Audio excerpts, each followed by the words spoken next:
heureuse de vous accueillir dans ce nouvel entretien de 30 minutes avec. Aujourd'hui, nous sommes ici à la bibliothèque de Popenguine avec une écrivaine qui n'est plus à présenter. Il s'agit de Aïcha Harouna Atta. Elle est l'autrice de 5 romans.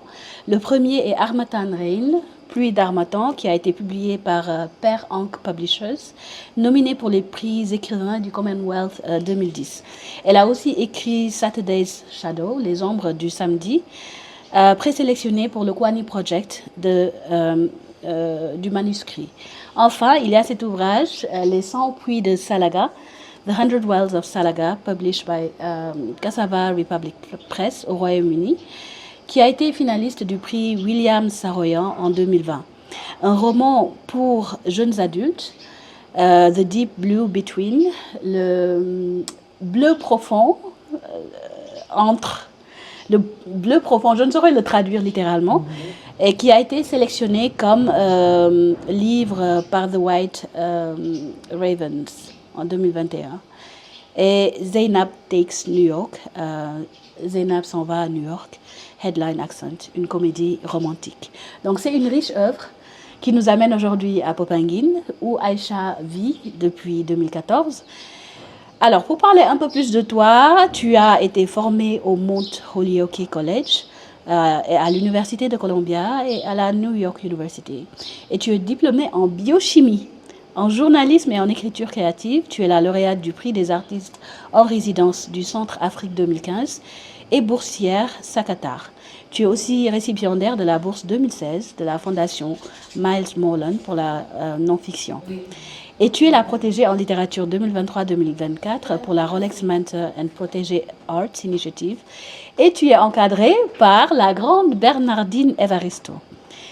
Aïcha, merci infiniment de nous recevoir. C'est un plaisir d'être ici à Popenguine avec toi. Est-ce que tu peux nous parler de cette bibliothèque de Popenguine? Qu'est-ce qui a été à l'origine de sa création et quel rôle tu y joues? Merci beaucoup, Rama.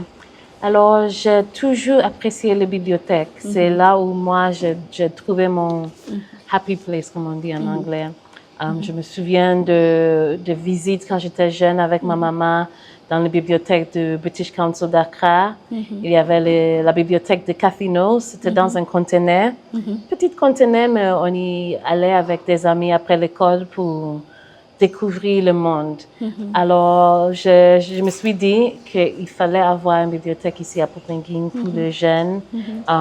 Ça peut être un lieu où ils viennent pour faire les devoirs, pour faire la recherche ou pour se perdre dans un autre monde. Exactement. Alors, j'ai rencontré une jeune du village, une très dynamique fille qui s'appelait Sylvienne, et elle cherchait à parler l'anglais. Je dis, bon, si tu viens avec moi, on peut travailler sur ce projet ensemble et juste par osmose, parce que je suis anglophone, tu vas absorber des mots d'ici par là. Et avec elle, on a lancé ce projet.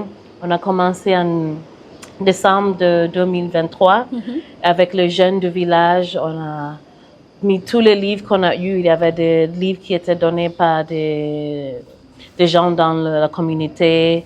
J'ai amené des livres du Ghana, de chez mes parents, mes propres livres à moi. On a eu des dons de partout, des gens qui ne savaient pas quoi faire avec des livres qu'ils avaient en trop. Et avec ça, on a tout catalogué, je sais pas le mot, on a tout catalogué, on a tout mis en ordre et on a ouvert nos portes en avril 2024. D'accord. Alors, c'est entièrement bénévole. C'est gratuit pour les enfants et les adultes de la communauté. Et on ouvre une fois par semaine pour l'instant. Le but, c'est d'être peut-être à 2 fois par semaine et qui peut venir, comme j'ai dit dès le départ, pour faire le travail en tranquillité, pour prendre un livre, pour voyager sans bouger. Exactement. Ça, oui. C'est très beau ce que tu viens de dire. Alors, voyager sans bouger. Toi, tu écris, c'est ce dont tu as fait ta profession. Est-ce que tu peux nous parler de ce travail de création qui t'a amené à Dakar? Comment es-tu venu t'installer à Dakar? Je pense que c'est un appel à un autre écrivain basé ici à Popenguine. Est-ce que tu peux nous parler de ta trajectoire de manière générale? Oui, bien sûr. Après l'université, quand j'ai fait mon master en journalisme. J'avais travaillé une année à New York et après mon visa était fini. Alors, je me suis dit, bon, je rentre au pays. Et depuis, je pense que j'ai passé 2 semaines à la maison et on m'a parlé d'un projet mené par l'écrivain Aikwe Ama, qui est l'auteur de The Beautiful Once I Know You're Born, Fragments, parmi d'autres grandes œuvres. Et lui, il avait mené un appel pour des candidats, des jeunes entre 25 et 35 ans, des jeunes Africains qui voulaient écrire un roman. À l'époque, j'avais 23 ans, mais c'était mon rêve. C'était même quand j'ai fait la biochimie, même quand j'étais pas sûre, je savais que je voulais écrire un livre. Et là, c'était là cette chance et je me suis dit bon, je suis pas tellement dans le cadre, mais je suis mature, je veux pas faire de bêtises. J'ai envoyé mon dossier, ils ont dit OK. Wow. Alors j'ai pris l'avion, je me suis venue ici à Popenguine et on a travaillé sur mon projet pendant 9 mois. Il y avait 3 autres, des écrivains sénégalais qui étaient ici avec moi. Et j'ai fini le livre comme ça. Et après, est-ce qu'il s'agit de Harmattan Rain, oui. Et après, je suis restée à Dakar pour un petit moment et je suis partie après pour aller faire mon master en écriture, pour profondément aller dans ça, parce que je voulais enseigner et juste formaliser un peu plus ça. Alors, je suis revenue en 2014 après ça pour travailler de nouveau avec Ama et depuis, je ne suis pas partie. D'accord. Alors, est-ce que tu peux nous parler de ta création? Qu'est-ce que c'est? En fait, tu parles de voyager sans bouger. Comment est-ce qu'on voyage sans bouger quand on est anglophone dans un pays francophone où on parle d'autres langues comme le Wolof et autres? Qu'est-ce que ça fait à ta création? Est-ce que ça t'enrichit? Voilà, cette fusion de langues-là, qu'est-ce que ça fait à ta création? Bon, je suis venue ici, c'était un projet de un peu voyager physiquement en Afrique parce que petit à petit, j'ai appris par mes lectures que en tant qu'Africain, on a une longue histoire et on a des liens qui sont profonds, qui vont très très loin dans l'histoire. Alors petit à petit, j'ai trouvé ça comme sujet qui me passionnait. Alors pour faire ça, il fallait voyager en Afrique. Il fallait apprendre les autres langues. Je suis pas en train de dire que je peux parler Wolof. C'est pas du tout acquis. Mais je suis là, je m'implique dans la communauté avec des projets comme la bibliothèque et je commence à apprendre petit à petit et je vois que je suis à l'aise ici, comme je suis à l'aise au Ghana, comme j'étais à l'aise quand j'étais partie à Uganda. Parce que il y a, même si c'est un vaste continent, même si on n'est pas monolithique, on a des choses qui nous lient quand même. Exactement. Et je trouve ça ici et je trouve que ça m'aide beaucoup parce que quand j'étais au Ghana, parfois les histoires étaient trop proches à mon cœur que je pouvais pas me sortir de ça pour bien écrire, pour bien décrire des choses parce que j'étais trop tissée, j'étais trop dans le problématique de la société. Et je suis toujours ici et les problèmes là-bas sont les mêmes problèmes ici. Mais ici, je peux m'éloigner un peu plus pour être le meilleur écrivain que je peux être. Ça ne veut pas dire qu'il ne faut pas être dans la communauté. Ça, je suis toujours, je m'implique toujours dans toutes les affaires du Ghana et en plus de ça, d'autres pays africains. C'est un peu ça. Oui. Merci Aïcha. Donc ce que j'entends, c'est que c'est ton panafricanisme qui nourrit aussi un peu ton imaginaire. Oui. Et que d'être au Sénégal, quelque part, te permet d'être beaucoup plus proche de toi-même au Ghana. Oui. Parce que tu prends de la hauteur et de la distance par rapport au thème que tu Oui, et même plus que ça, un de travail qui est venu dans mon esprit, c'est ce mouvement de gens aussi. Et moi, je suis à la base à Caen, de côté de maternelle. Je viens le royaume de Dagbon, côté papa. Et quand on creuse un peu dans tous les deux, il parle de mouvement de Soudan, de nord au sud. Oui. Alors, il y avait déjà ce mouvement. Alors, pour moi, je suis allée nord pour me retrouver. Quand on est ici au Sénégal, on parle de mouvement de l'Est vers l'Ouest. Alors, je fais ce travail petit à petit, parfois sans bouger, mais en allant dans les livres, en allant dans l'écriture, dans les chants, dans la poésie. Je fais ce travail de voir qui nous sommes, parce que malheureusement, on a eu ces catastrophes d'esclavagisme, de colonialisme qui nous ont volé de qui nous sommes, de nos identités. Alors, je fais un peu ce travail aussi par mes livres, par mes recherches. Et être ici au Sénégal, c'est un peu stratégique aussi, tout ça. Ok. En tout cas, merci. Et donc, tu parlais de faire ce travail d'historicisation, de documentation, mais de création aussi. Et dans ce roman, Les 100 puits de Salaga, qui a été primé plusieurs fois et par lequel moi je t'ai découvert en tout cas, tu parles de... Tes personnages ont des noms de guerrières. Et il y a Amina qui a 15 ans, il y a Woché qui est une princesse.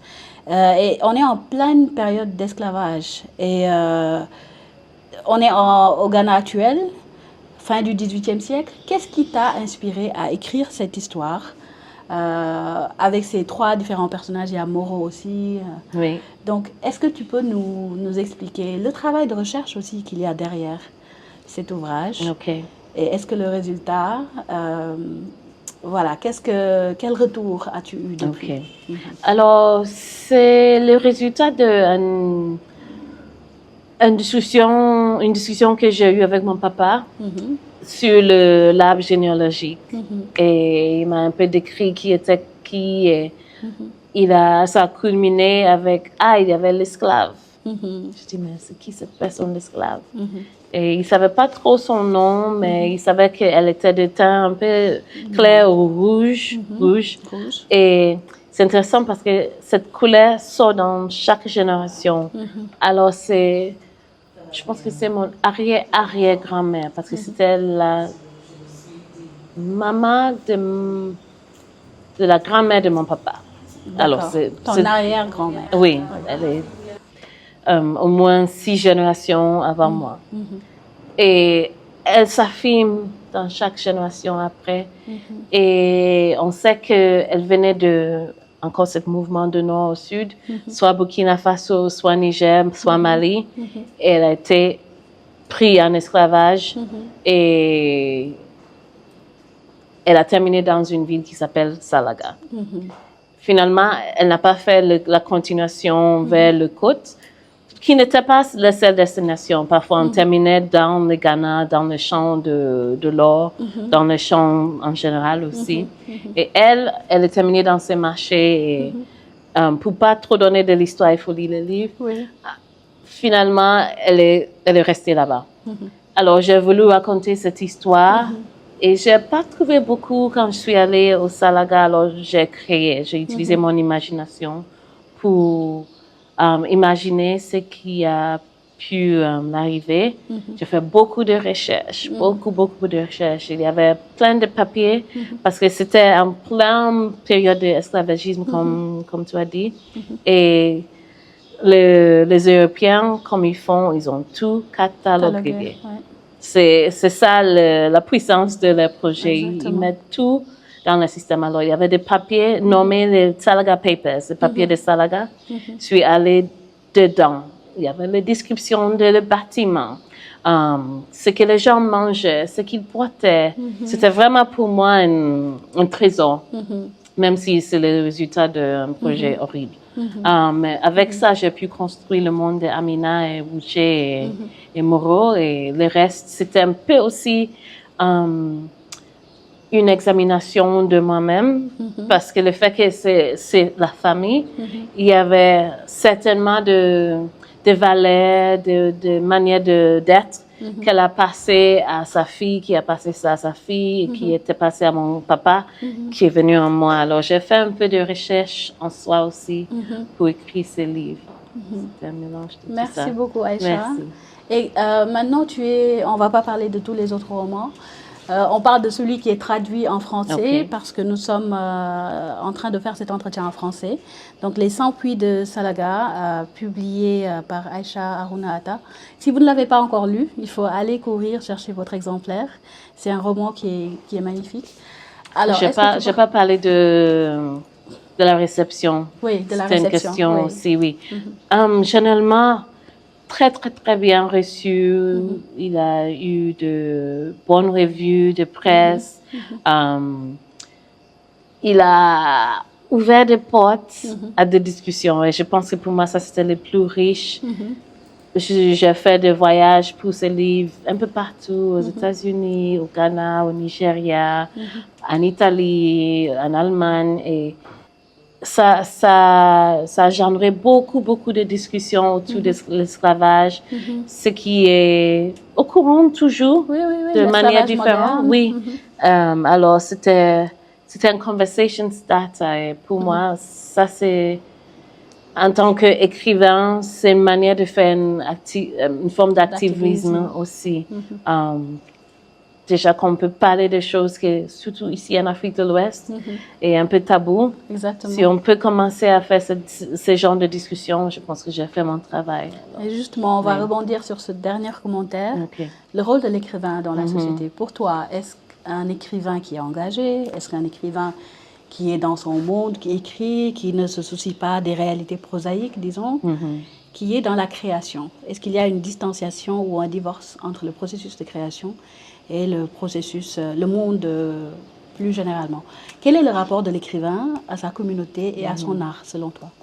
Je pense que pour moi, je ne suis pas un écrivain qui dit qu'on doit écrire des choses pour être activiste. Pour moi, il y a l'espace pour tout. Parfois, on veut être dans un livre juste pour s'échapper.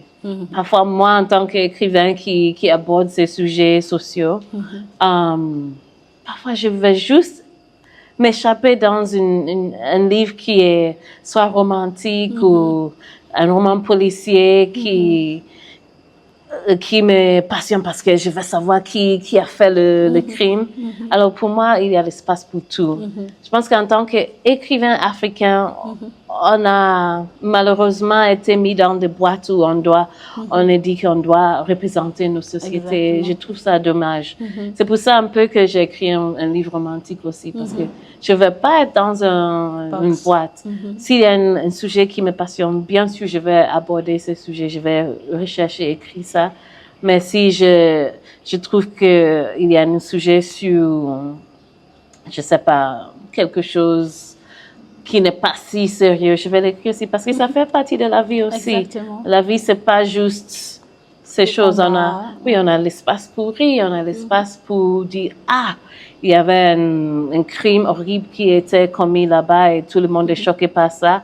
Alors, en tant que société, tout le monde parle et il y a, même dans nos petites communautés comme ça, il y a tout le monde qui parle de choses qui se passent ici. Alors, ça fait partie de la vie et je pense qu'un écrivain doit montrer tout ça. Alors, exactement. Il ne faut pas se limiter par je suis un écrivain, alors ça doit être vraiment sérieux, juste ces sujets. Pour moi, je vais tout faire si c'est possible. Tout faire si c'est possible. Oui. Car la littérature est un reflet du monde. Du monde, en exactement. réalité. Donc Aïcha, pour le mot de la fin, si tu devais nous dire quels sont les écrivains et les écrivaines qui t'ont inspiré, qui sont-ils? Donc les 3 écrivains qui t'ont le plus inspiré et les 3 romans qui t'ont le plus inspiré. OK. 3 écrivains, on a Toni Morrison, Ama Tayedou, et une 3e, c'est Naguib Mahfouz d'Égypte. Les 3 livres que je reviens à assez souvent, c'est Invisible Cities, le Ville invisible par Italo Calvino, 100 Years of Solitude, les 100 anneaux de Soledad, les 100 ans de solitude par Gabriel Garcia Marquez. Et ça, c'est... 3e, ça va être peut-être un livre de nouvelles par Lydia Davis, parce qu'ils sont courts et c'est sur quotidien parfois. Et parfois, quand je suis bloquée, j'y vais juste pour dire, ah, ça c'est possible. Elle a écrit une histoire sur un paquet de lait et ça me débloque. Alors, c'est ça les 3 livres à qui je cherche quand je suis bloquée. D'accord. Oui. Merci beaucoup.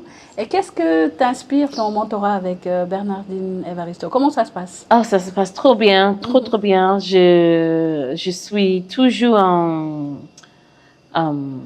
sa générosité et sa connaissance de plein de choses et elle est juste vive. Tout ça m'inspire tellement. Oui, tout ça. Merci beaucoup. Merci infiniment, Aïcha. Juste dire merci de nous avoir recueillis aujourd'hui ici à cette bibliothèque de Popenguine et te dire aussi qu'on est ravis que tu aies accepté d'être avec nous pour l'atelier d'écriture Intersection qu'on va organiser en marge du Cinefem Fest. Donc le Cinefem Fest, c'est le festival africain du film et de la recherche féministe Gëstu Natalu Jigéen Ñi qui se tiendra à Toubab Dialaw. Et donc, on espère avoir une activité ici à Popenguine. Ça marche. Merci infiniment de nous avoir reçus. Merci pour ta générosité. Merci. On ne t'a pas prévenu qu'on allait filmer. Et pourtant, tu nous as accordé ton temps et ta générosité. Merci beaucoup, Aïcha. Merci et à très, toi. bientôt. Merci. Merci. C'est bon. Bon, Kanye, à la fin, je ne sais plus à quoi ça ressemble. Je sentais les choses. Avec Bernardine aussi, ils ont venu filmer ça ça va être sur le site de web de Rolex. Ils sont venus ici? Oui, Okay. Mais je pense que c'était même plus chaud. C'était avant l'hivernage quand c'est lourd. Oui, c'était lourd, on souffrait. Quand on voit les vidéos, il y a des moments où je dis, transpiration. Ouais. Inspiration. En tout cas, merci infiniment, Aïcha. Merci. Franchement, moi, c'est un rêve qui se réalise. Parce que ça fait longtemps que je te cours après Instagram. J'ai contacté un peu partout. Et ça se fait aujourd'hui. OK. Merci. Donc, merci infiniment. Merci. Merci.